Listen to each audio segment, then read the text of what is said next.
chills, all see is gray. Drowning in the monotony, no escape today. But I need a haircut, break the static's hold. Newsy Nuggets, time it bites, the score is told.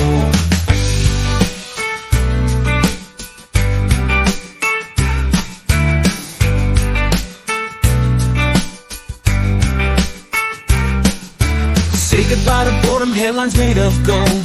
Twist and shake perspectives in a way so bold. They serve it up with humor with a snarky twist. Little bites of news to fill your daily list. Hey guys, these are the Newsy News Nuggets for August the 7th, 2024. The first story is terrifyingly sad, and I hope that there is a conclusion or they can find these people because, oh my goodness. A beloved Texas family is feared dead after a boat capsized in the frigid Alaskan waters. Hard to believe that this could be real.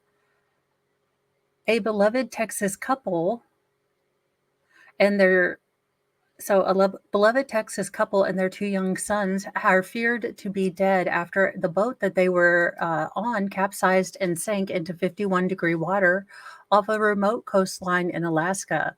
The U.S. Coast Guard received a report around 7 p.m. Saturday that a 28-foot aluminum vessel carrying 8 people had sent out a distress call that had begun taking on water and was in dire need of being rescued, according to the Anchorage Daily News.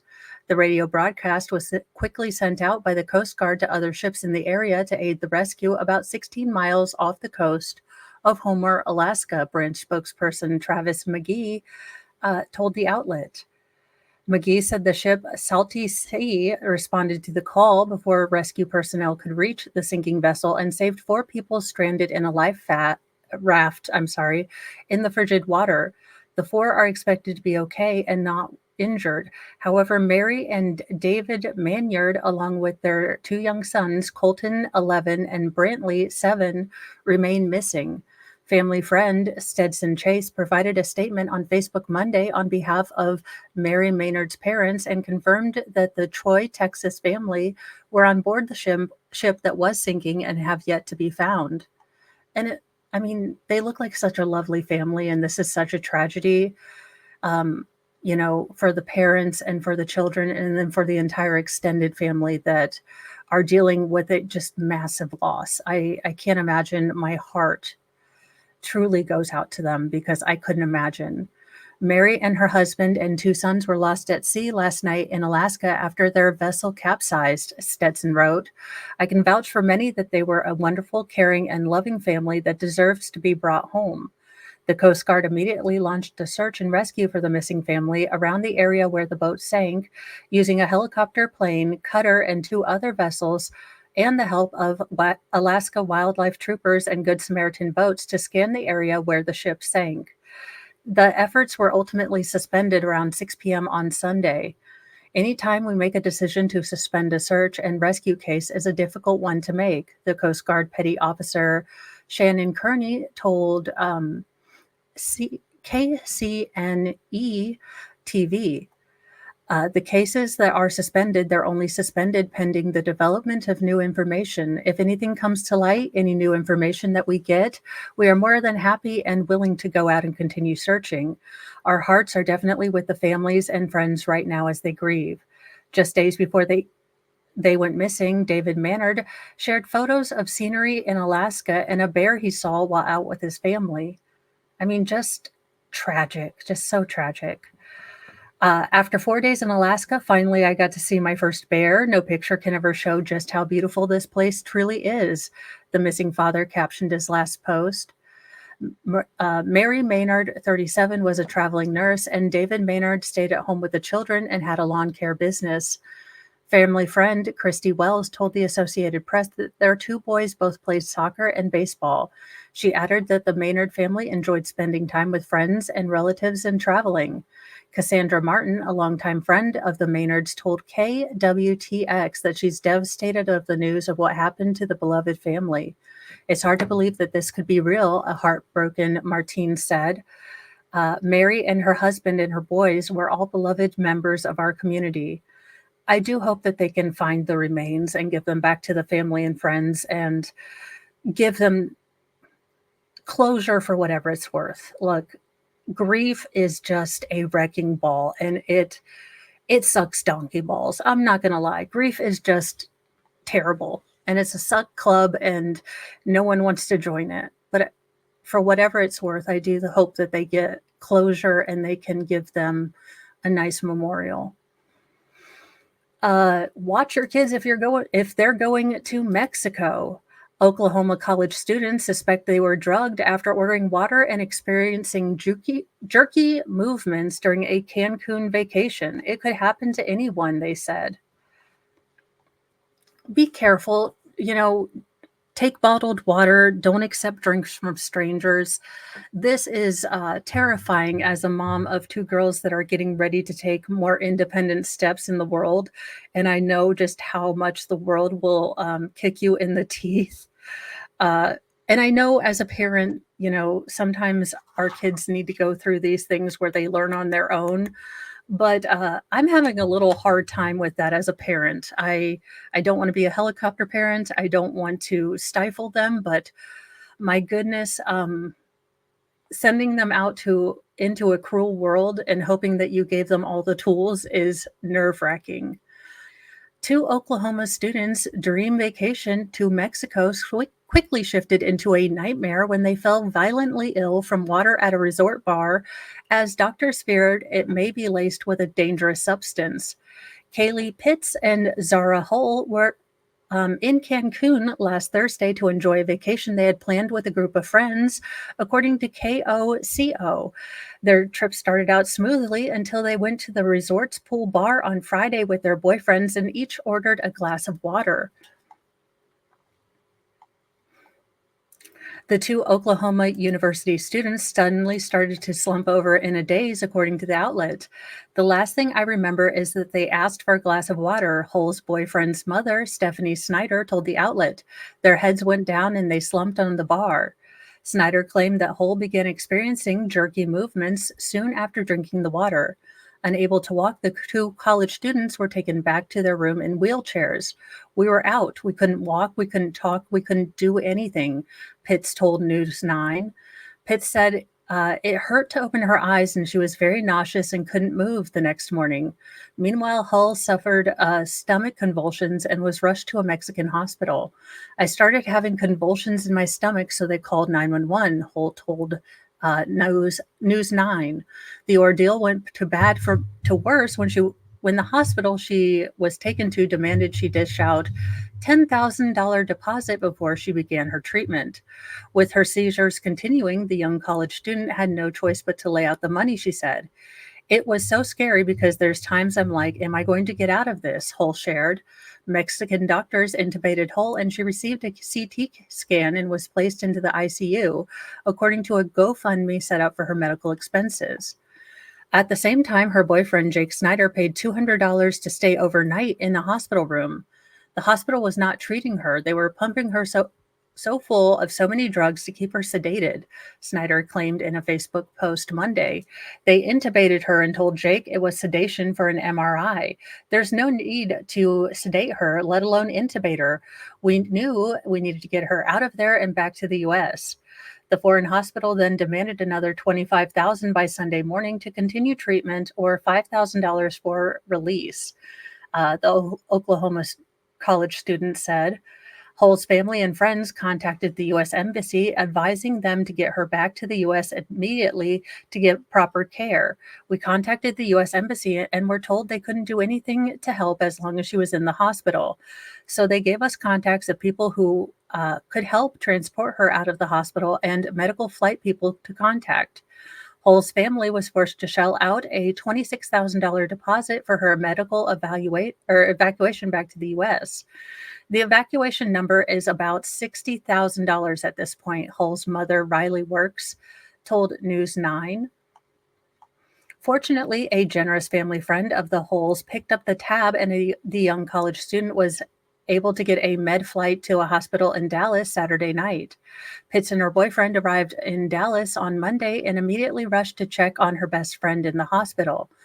Though both were safely back in the U.S., now the girls have become so ill or how the girls became so ill is still a mystery to the doctors. We don't have a lot of answers. We don't know a lot. We don't know what she was given at the hospital down there. We don't know what she was given at the resort, Hull's mother told the outlet. Doctors in the U.S. suspect that Hull's and Pitt's water may have been spiked with synthetic fentanyl, according to News 9. There's no other explanation for this. Two girls don't just drop at the same time, Pitts told the outlet. Hull shared that she was beyond blessed for all the love and support she received during the unexplained illness abroad. She's recovering in the hospital, but still has no memory of what happened since she had the drink at the resort. As they search for answers, Pitts warned others to be careful while traveling. This could happen to anyone. So be careful. If something smells wrong, please listen to your gut. I know when I was a young woman and I wanted to be agreeable and not cause trouble and generally avoided confrontation, I would ignore that little gut feeling that would tell me something's wrong or that's a red flag. Don't do that. Don't be a ding dong. I was saved by, the grace of God and possibly a couple angels who needed to earn their way back into purgatory with all the shenanigans I did. So please listen to those, little inner voices that tell you something's wrong, little, younger people or older people or any people. If you live in Minnesota, you might have been dropped from your car insurance. A serious problem. Minnesota's woman's car make and model dropped by State Farm. You might not be covered either. So basically, this woman is being punished for the car makers, both Honda and Kia, having easy to steal cars. Seems like it would be something you would be taking up with the car manufacturers and not, penalizing people who didn't realize they were getting a theft mobile. All right. Erin Waters tried to renew her car insurance with State Farm in July, only to get rejected because she owns a 2019 Hyundai Elantra. I was shocked that State Farm was denying me, Waters told WCCO News, noting she'd been with the insurer for 5 years. Walters said a representative told her she'd been denied due to the make and model of her vehicle and that it would require a push-to-start ignition in order to be insured. It's not just State Farm that's refusing her coverage. Walter says she's been trying to get a new policy from a different provider, but Progressive also said they would be unable to offer her a policy due to the high rate of thefts. State Farm spokesperson told WCCO News that the insurer has stopped accepting new customer applications in some states for certain model years and trim levels of the Hyundai and Kia vehicles due to skyrocketing theft losses. These thefts appear to be occurring among Kia models newer than 2011 and Honda models newer than 2015. This is a serious problem impacting our customers and the entire insurance industry, the spokesperson said. We are monitoring the situation closely and will adjust our approach as appropriate. Last year, both State Farm and Progressive announced it would be dropping certain Honda and Kia cars due to thefts, which have surged due to a TikTok trend where users demonstrate how to start the cars without using the keys. A Kia spokesperson told CNBC in 2022 that criminals are seeking vehicles solely equipped with a steel key and turn-to-start ignition system, but recent models are equipped with engine immobilizers, making them more difficult to steal. A Hyundai spokesperson told USA Today that engine immobilizers are standard on all Hyundai vehicles produced as of November 2021. Let's see here. Walter said vehicle manufacturers should be issuing a recall on all these risky models and paying for the required updates. Godoy. I would never buy a Hyundai because they're not stepping up to fix this situation, she told WCCO News. Recently, Hyundai and Kia settled a class action lawsuit after claims that the automakers allowed their vehicle to become more vulnerable to theft by failing to install immobilizers in models made from 2011 to 2022. Both Honda and Kia have been distributing free anti-theft software upgrades and devices for eligible impacted customers. However, many car owners are continuing to report thefts even after receiving the free updates. I just don't understand why everyone isn't up in arms saying absolutely these cars need to be recalled. Minneapolis Police Chief Brian O'Hara told NPR News. Now, this is the same state that the that Kamala Harris picked the governor of. So this is a giant problem. There has been a documentary called Kia Boys. Youth are stealing cars and then getting pittance of, penalties. And it's something that you can do to impress your friends. Not that I would do that. I hung out with nerdy people. But this has definitely become a trend, and the companies should come in and fix things. I don't know how you put an immobilizer on. I am not a carologist, but this seems like something that clearly needs to get done. In our final story, something happy at least, 3 little lambs were rescued from a tunnel underneath a Wales road. Now, watch me not be able to pronounce any of these names, but I'll give it the good old Midwestern side of ranch try. Firefighters in Wales came to the rescue of 3 lambs that had wandered into a culvert tunnel and become trapped for multiple days. The Mid and West Wales Fire and Rescue Service said the lambs were believed to have been trapped in the passage underneath the road in Llandovery, Carmarthenshire. Maybe I don't have the linguistics to do reading in Wales. Crews from the fire station responded to the location and worked together with the owner of the lambs to locate the animals. Firefighters used long-reach rescue poles to fish the animals out of the tunnel in a rescue operation that lasted about 3 hours. So everyone got home, and I only butchered a couple Welsh names. I hope you enjoyed the Newsy Nuggets today. If you did, like and subscribe. I do have a political channel if you'd like that. It's for the politically homeless and jaded. I make fun of everyone, so we should all be offended and okay with it. But that is Politically Mo. And I think that is all today. Have a lovely day. These are your AM Newsy News Nuggets, and I will see you in a little bit. Bye, guys.